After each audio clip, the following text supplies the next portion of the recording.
कुछ चोर चोरी करने के लिए आए। एक सुंदर सा आश्रम था, उस आश्रम में 2-4 संत रहते थे, जो 2-4-10 संत सेवा होती थी। चोरों ने कहा चलो आज संतों के घर चोरी करेंगे। राम राम राम, संतों के घर चोरी? बोले हाँ, आज संतों के घर चोरी करेंगे।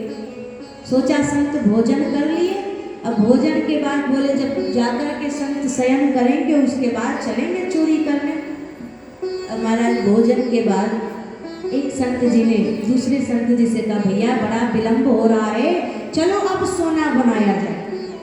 साधु शाही शैली में बोले सोने को महात्मा लोग कहते भैया सोना कब बनाओगे? बोले चलो अब सोना बनाया जाए। चोरों ने कहा भैया इनके यहाँ तो बड़ा सोना है, यहाँ तो लोग सोना बनाते हैं, तो यहाँ तो आज खूब सोना मिलेगा। चलो भैया सोना बनाया जाए। रामदास चलो सोना बनाया जाए। चोर मन ही मन खुश हो गए, इनके यहाँ बहुत सोना है। एक ने कहा तुम सोने की बात कर रहे हो? अरे तुम सोने की बात कर रहे हो, मैं तो सुबह में पारस लेकर के आया था, अभी वो पारस मुझे मिल नहीं रहा है। महात्मा लोग क्या पारस किसको कहते हैं? कुछ मधुकरी महात्मा ऐसे हैं जो भोजन कर लेते हैं और उसके बाद बोले अपने साथ लेकर के भी कुछ प्रसाद आते हैं, उसको कहते हैं पारस। बोले पारस लेकर के जा रहे हैं। तो उन्होंने कहा कि तुमने तो भोजन प्रसाद ग्रहण कर लिया और अब तुम सोना बनाने जा रहे हो, लेकिन मैं जो पारस लेकर के आया था वो मुझे मिल नहीं रहा है, तो जब तक मैं पारस ग्रहण नहीं करूँगा तब तक मैं कैसे सोना बना सकता? तो भैया तुम्हें सोना बनाने की पड़ी है, मेरा तो पारस मुझे नहीं मिल रहा है, तो अभी पारस ढूंढ लेने दो। चोर मन ही मन खुश हुए, भैया इनके घर सोना भी है, इनके घर पारस भी है। एक महात्मा ने कहा तुम्हें पारस की पड़ी है? अरे मेरा तो हीरा नहीं मिल रहा है, हीरा मिल ही नहीं रहा, मैं कैसे सो सकता हूँ? तो संत लोग हीरा किसको कहते हैं? भैया ये जो तुलसी जी की माला है ना, तुलसी की माला ही संतों के लिए हीरा है। जब गुरु जी हमारे गले में कंठी बांधते हैं तो कहते हैं ये लो बेटा हीरा डाल दिया तुम्हारे गले में। कहा गया है यत कंठे तुलसी नास्ति तेन रामूढ़ मानसा, जिसके गले में तुलसी की माला ना हो वो बोले मूढ़ मनुष्य है। मूढ़, गले में तुलसी की माला आवश्यक है। क्यों? तुलसी की महिमा क्या है? बोले जब हम गले में तुलसी जी की माला धारण करते हैं और भोजन करते हैं, बोले जितने बार हम ग्रास अपने मुख में डालते हैं वो ग्रास हमारे कंठ से होकर के नीचे पेट में जाता है, उतने बार अश्वमेध यज्ञ करने का फल प्राप्त होता है। ये तुलसी की महिमा है। तुलसी की महिमा क्या है? बोले स्नान काले तु यस्यांगे दिश्यते तुलसी शुभा, स्नान काले तु यस्यांगे दृश्यते तुलसी शुभा, सर्वतीर्थेषु स्नातं भवति तेन न संशय। स्नान के समय में महाराज जिसके गले में एक भी तुलसी की माला, एक भी तुलसी का दाना हो ना, बोले ऐसे व्यक्ति को सभी तीर्थों में स्नान करने का फल प्राप्त होता है। गले में तुलसी की माला बंधी है और जब हम जल ऊपर से डालते हैं तो वो जल बोले कंठ से होते हुए तुलसी को स्पर्श करके नीचे जाता है। बोले रोज हमें संसार में जितनी नदियां हैं, जितने तीर्थ हैं, जितनी गंगा है, उन सभी गंगा में स्नान करने का फल मिल जाता है। आप बताओ कि तुलसी की कितनी महिमा है। केवल गले में तुलसी पहन लेने से महाराज नित्य आपको गंगा स्नान का लाभ मिलता है। बड़ी महिमा है। कोहिनूर हीरा मिल जाए ना किसी को, और वो कोहिनूर हीरा अगर कोई अपने गले में लेके बांध ले तो उसका कल्याण होगा, इसकी कोई गारंटी नहीं है। लेकिन अगर तुलसी की एक भी दाना गले में है महाराज, ऐसा व्यक्ति मरने के बाद कभी नर्क नहीं जा सकता है।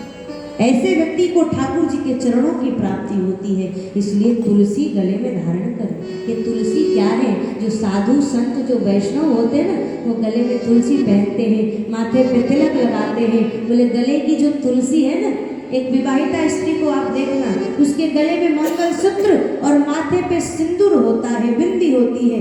तो जो वैष्णव हैं बोले उनका विवाह समझ लेना ठाकुर जी से हो गया। इसका पहचान क्या है? बोले गले की तुलसी मंगलसूत्र है और माथे का तिलक सिंदूर के समान है, वो ठाकुर जी के हो गए। कुत्ते कई प्रकार के होते हैं, लेकिन मुख्य रूप से देखा जाता है एक पालतू और एक फालतू। फालतू कौन है? बोले महाराज फालतू वो है जिसके गले में पट्टा नहीं है, इधर उधर भटकता रहता है, कोई भी चार डंडा उसे मार सकता है, कोई भी उसे अपने दरवाजे से भगा सकता है, वो फालतू है।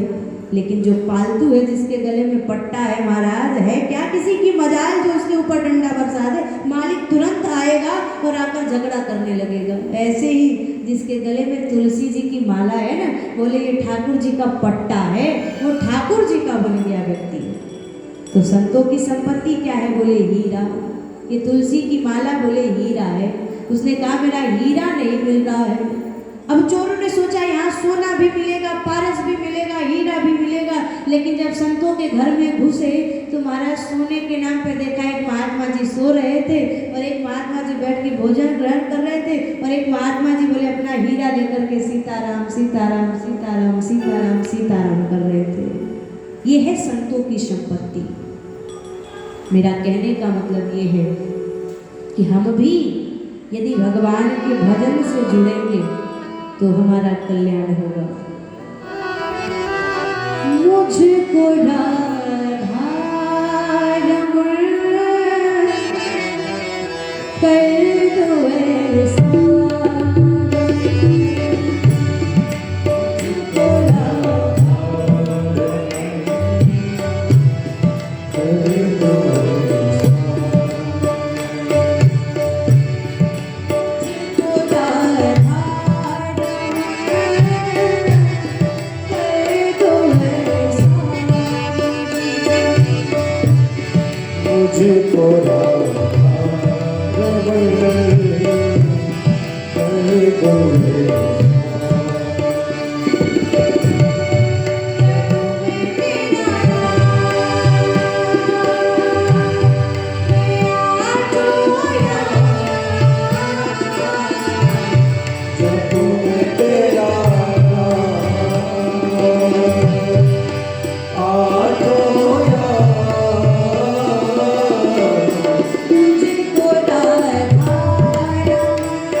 Thank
you.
आंखों से सदैव आपका श्रृंगार होता रहे और जब तक जीवन है वाणी से आपका गुणगान होता रहे, इसके सिवा और कुछ नहीं चाहिए। प्रभु अगर ये भजन हमारे जीवन में उतर गया है तो समझ लेना जीवन धन्य हो जाएगा। प्रभु से हम प्रार्थना करेंगे